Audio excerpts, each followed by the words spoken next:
Olá, estudante. Sou a professora Flávia Barbosa, do curso técnico em administração.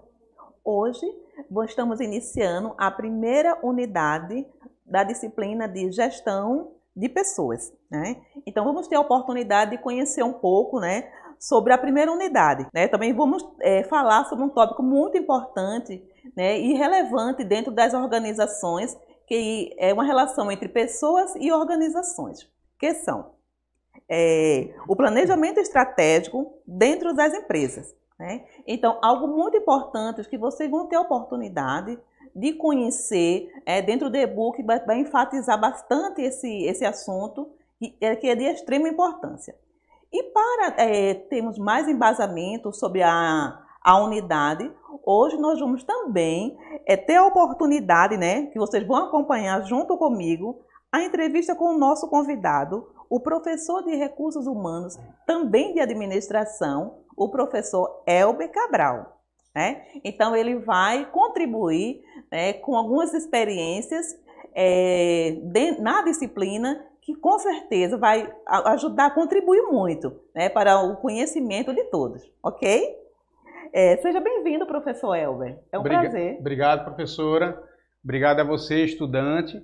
Espero contribuir para você, estudante do ETEPAC e de Administração de Empresas, um pouco da minha experiência que eu tenho na iniciativa privada e não só como professor, tá bom? Estou aqui para contribuir e compartilhar um pouquinho que eu sei, que vocês, com certeza, a gente vai ter uma troca de conhecimento aqui, que vocês vão aprender com a gente e a gente aprende sim com os feedbacks que vocês fazem para o professor, tá bom?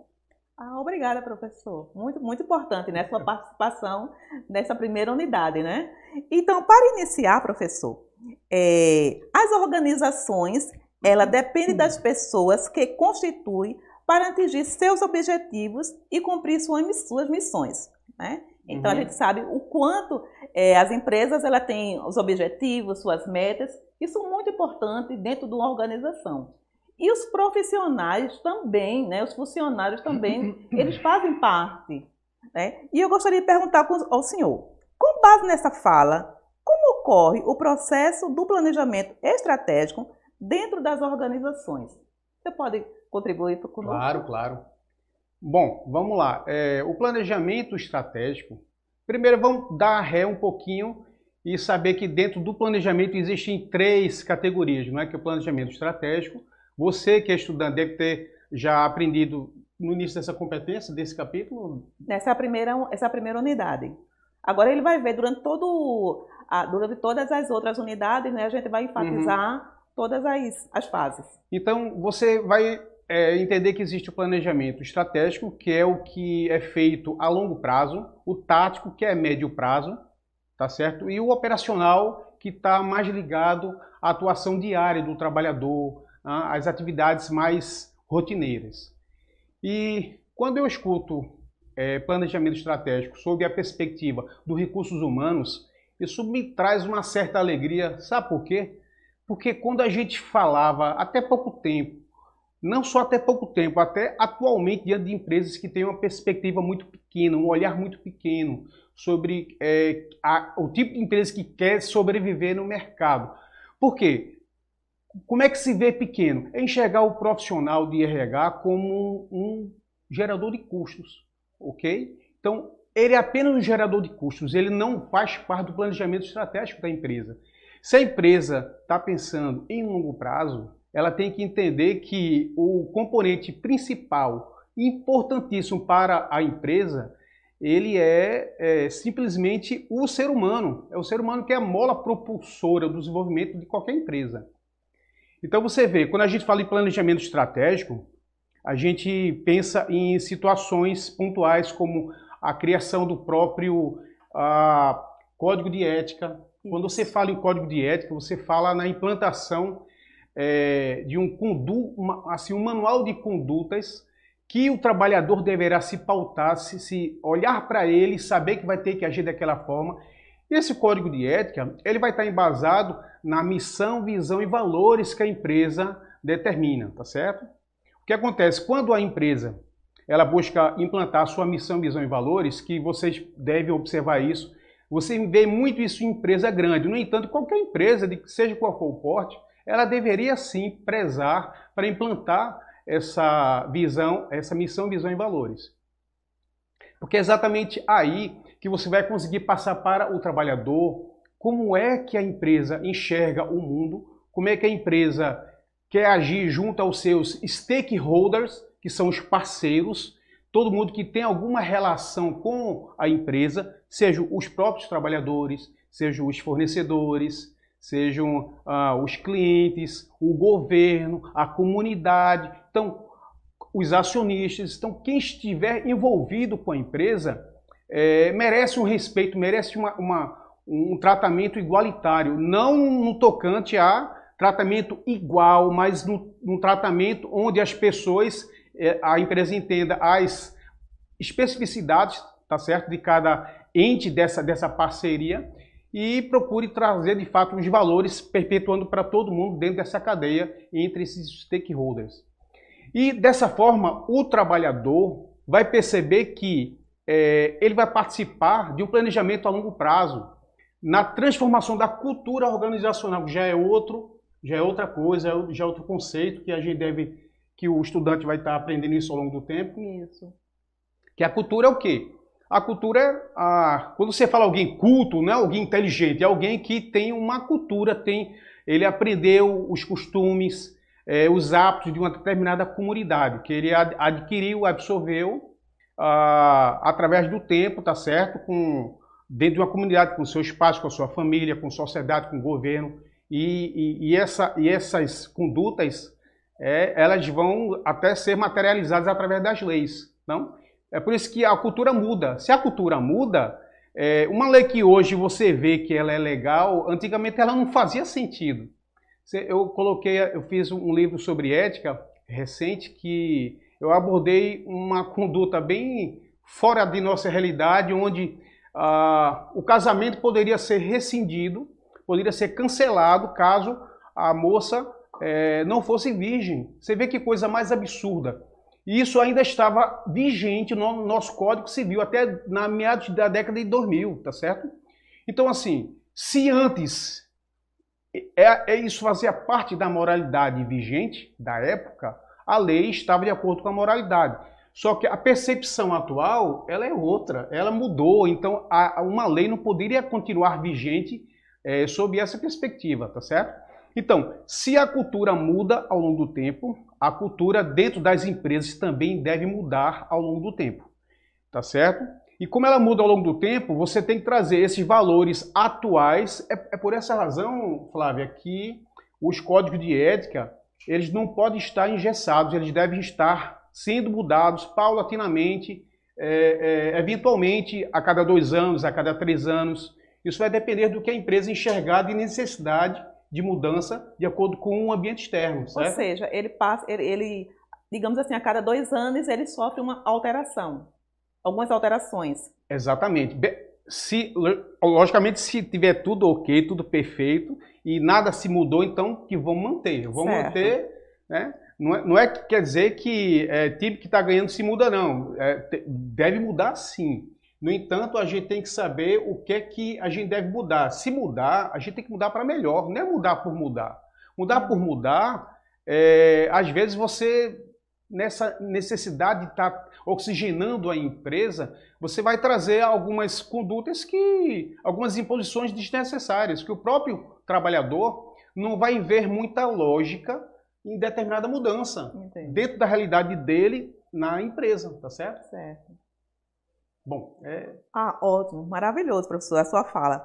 Isso quer dizer que os colaboradores, eles são muito importantes dentro da organização. Eles também fazem parte desse planejamento, dessa organização. Eles são muito importantes. Na sua opinião, quais são as suas considerações em relação aos colaboradores, os funcionários, para a empresa, dentro do planejamento? Eles conseguem contribuir? É importante essa contribuição dos funcionários? A empresa que não enxerga essa importância no trabalhador, ela está fadada ao fracasso, né? Porque perceba que a empresa, quando vê essa importância da atuação de cada trabalhador dentro da empresa, ela vai ter preocupação em poder adotar um estilo de liderança adequada, tá certo?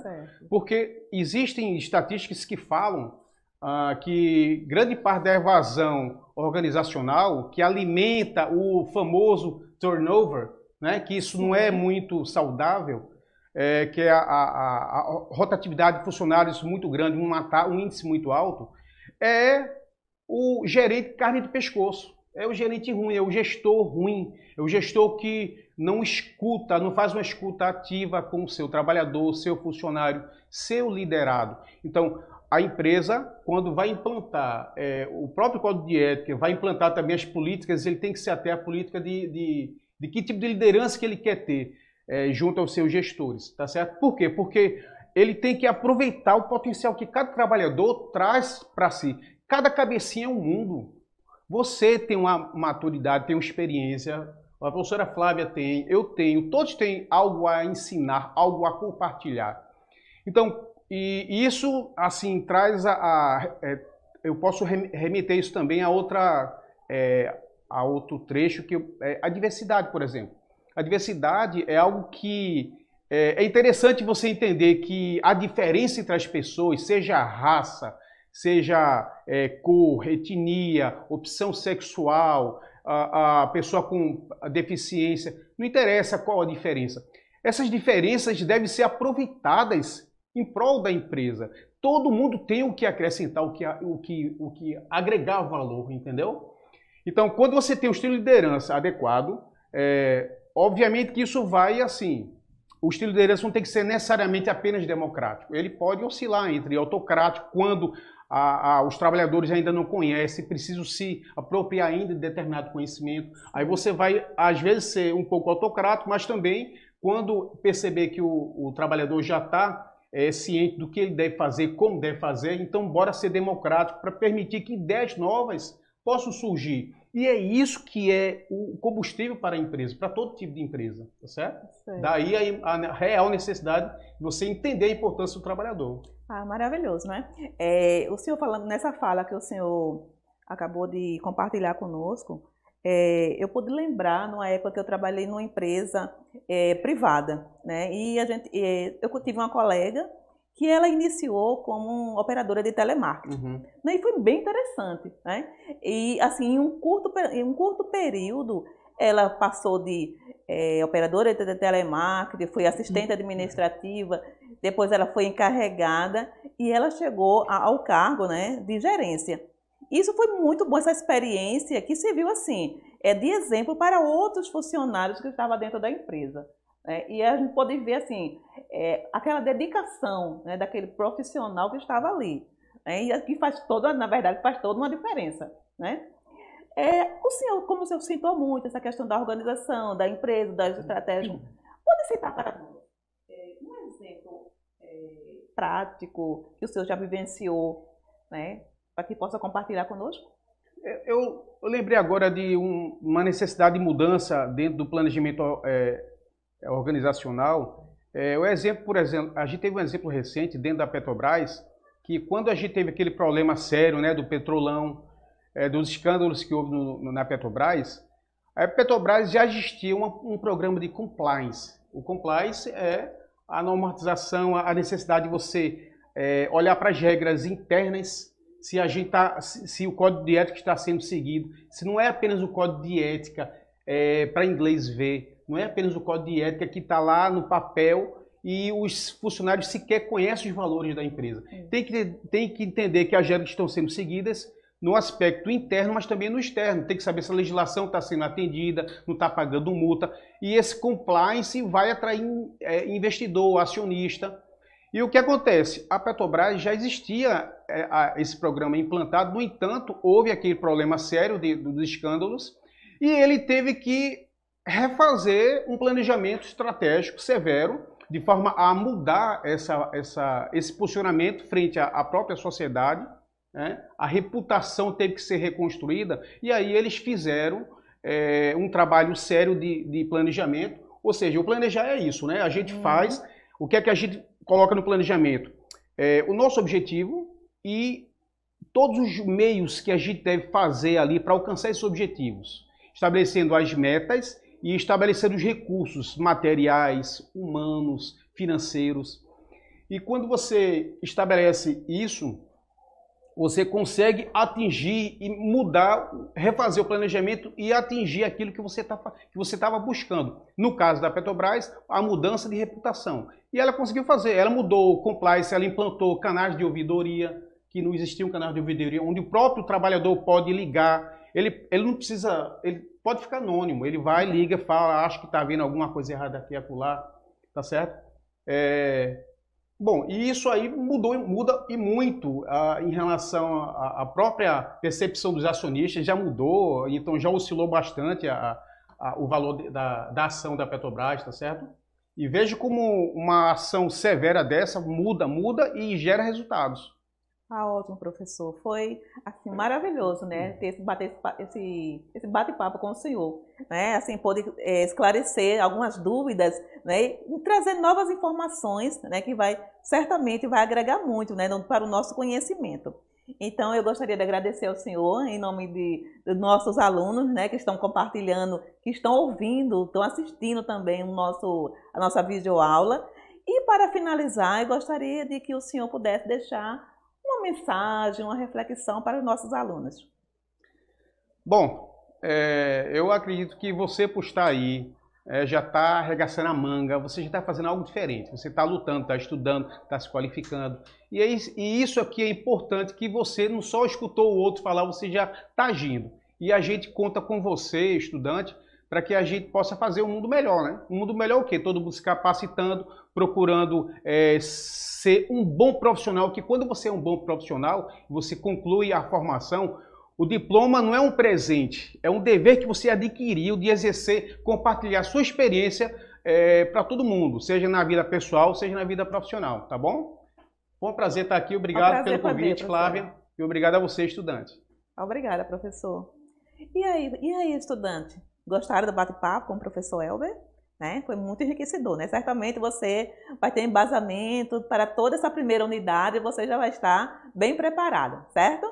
E eu gostaria também, né? Estamos chegando ao final da nossa videoaula, da nossa primeira unidade, a nossa primeira videoaula. Eu gostaria muito que você tenha um excelente aproveitamento, né?